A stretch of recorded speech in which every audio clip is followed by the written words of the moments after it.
Machine X and Y produce identical bottles at different constant rates. Machine X, operating alone for Y hours, filled part of the production lot. The machine Y, operating alone for 3 hours, filled the rest of this lot. How many hours would it have taken machine X, operating alone, to fill the entire production lot?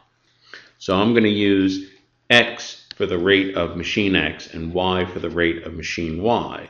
And so machine X operating for 4 hours plus machine Y operating for 3 hours equals 1 lot.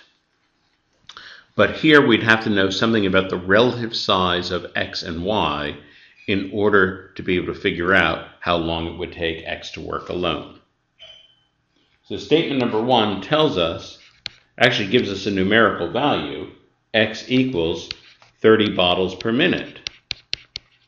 Well, it's great to have a numerical value, but unfortunately, we have no idea what the value is for Y, and we have no idea what the size of the lot is. So this numerical value by itself is not sufficient. It may wind up helping us in combination with something else at some other point in the problem, but right now, it is insufficient.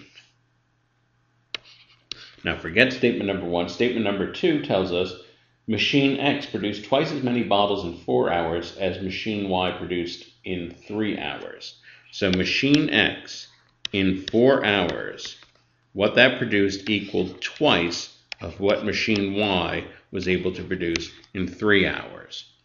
Well, this would allow us to express Y in terms of X. We could solve for Y in terms of X or solve for X in terms of Y, and then plug back in to this equation up here and express it entirely in terms of X or entirely in terms of Y.